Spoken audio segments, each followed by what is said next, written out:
I'll start off with a confession. Uber wasn't founded with a mission to disrupt global transport. Um, Technology means that change is inevitable. These were the starting conditions for us, for the taxi industry, and this may look familiar to some of the industries represented in this room. We've got a highly regulated environment. There's lots of laws, and many of them were written quite a while ago, before the iPhone, before GPS, and that restricts some of the options the businesses have. The existing players are doing well. If you had a taxi plate in Sydney for the last 10 years, you were making 10 or 12% compound return. That's a healthy investment. And frankly, we've got unsatisfied customers. People can't get rides when they need them. They're expensive, and they're not always happy with the experience when they do ride from A to B. So Uber. Uber started 2009. Co-founders Travis Kalanick and Garrett Camp, they were in Paris, and they couldn't get a ride. And like any good Silicon Valley entrepreneur, they said, let's build an app to fix that problem.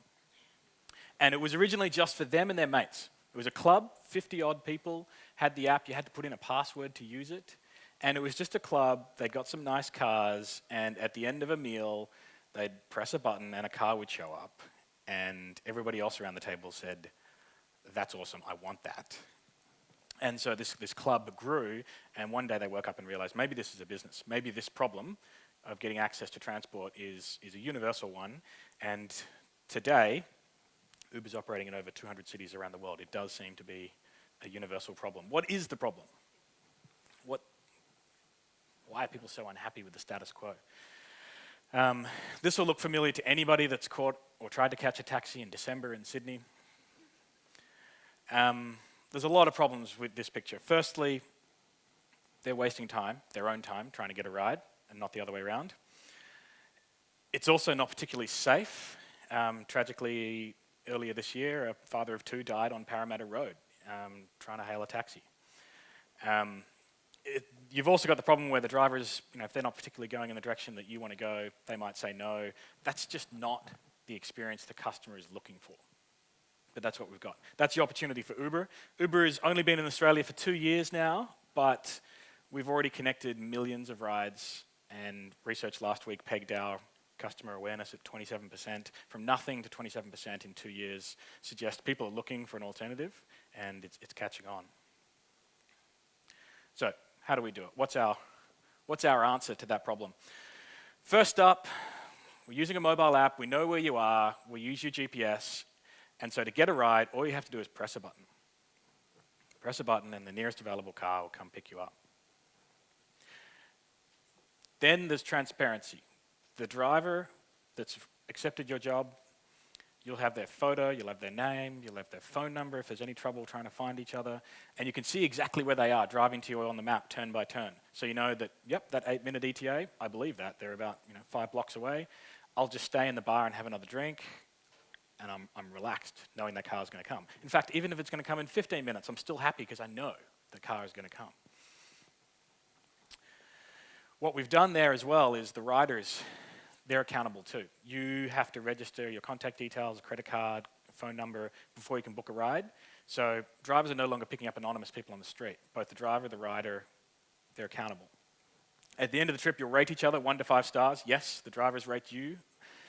So stay on your best behavior. And there's seamless payment at the end of the trip. Your credit card's on file, so once you get to your destination, you just walk away. The processing of payment with tapping your card or signing or even handing over cash can take up to 2 minutes, and on George Street, that's just causing traffic. Last thing to note is the price. We give you a range of options. There's Uber Black, a fancy limousine experience. You can book a taxi, ride in a regular old taxi. Uber X is our low-cost Uber. That can be, here in Sydney, 30 to 50% cheaper than a taxi. What we're doing is taking all of this technology and saying, look, there's 3 million cars in Sydney. I think more than 3 million cars in Sydney. Why can't they give you a ride? Why can't those empty seats share rides around the city? So long as that driver passes a background check, so long as that vehicle meets certain standards, we're now making those assets that are already on the streets, that are already in the city, we're making them work. Our software is making the city work better. What that means for the users is, we're talking about rides 50% cheaper than a taxi now. If you, these numbers are from Chicago, UBS has done a similar analysis worldwide, but if you're driving less than 8,000 kilometers a year, it's probably cheaper for you to not own a car.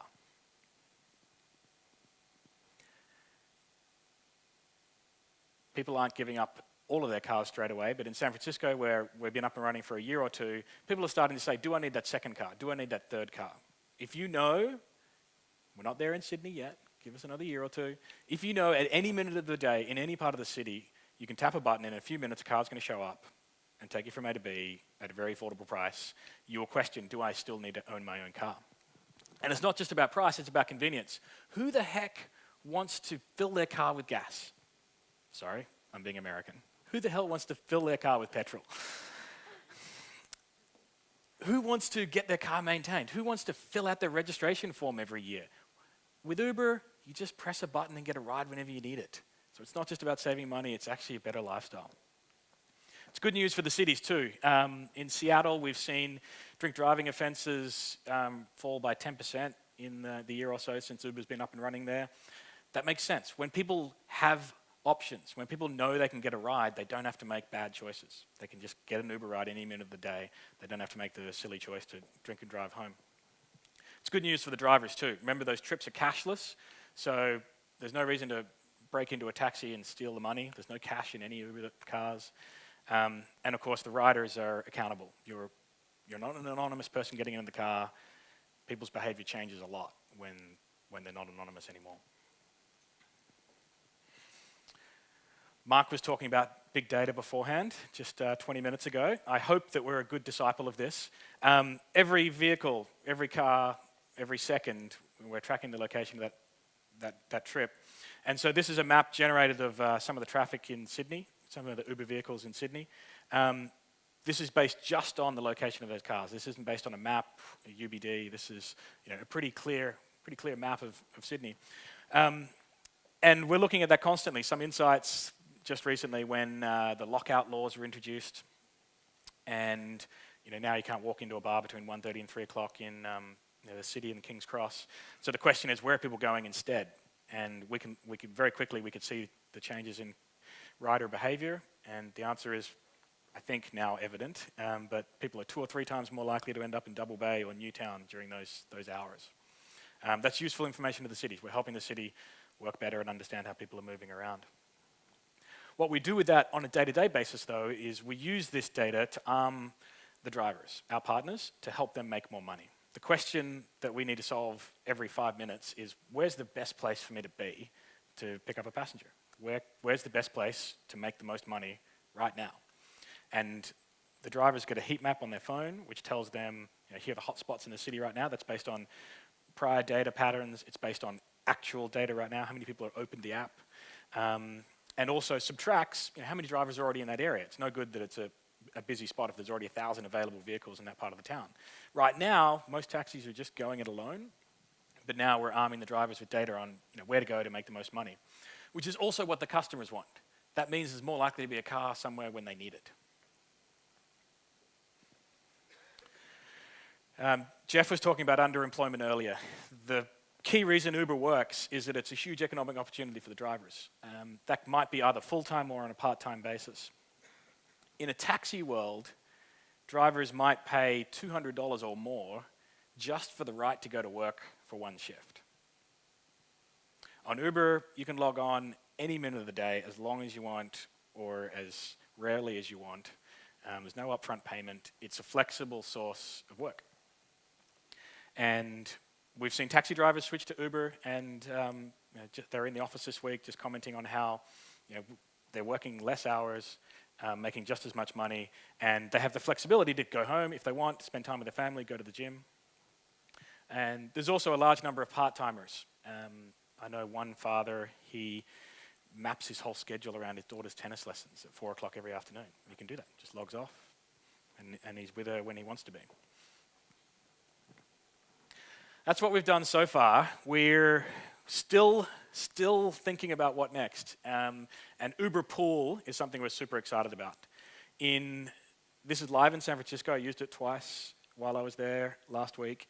What we're doing now is saying, with all of the data we have, if we can see two people looking for a ride along the same route at about the same time, we'll actually match them together and put them in the same car. One Friday afternoon in San Francisco, 5 o'clock, I was leaving an office, Market Street, center of the city. No surprise, there was someone else who was headed south in the same direction as me. Dropped off Brian, it was a minor detour, and then continued on to my destination. We both saved money on that trip, and now there's fewer cars on the road. And so this is a huge opportunity for cities. There's, I think, 8 million plus passenger journeys every day in Sydney. So we don't have to match too many of those rides together, have a big impact. And this is worth billions to cities. We're talking about road infrastructure. We're talking about major investment in infrastructure that may not be needed as rapidly if we can start to make better use of what we've already got.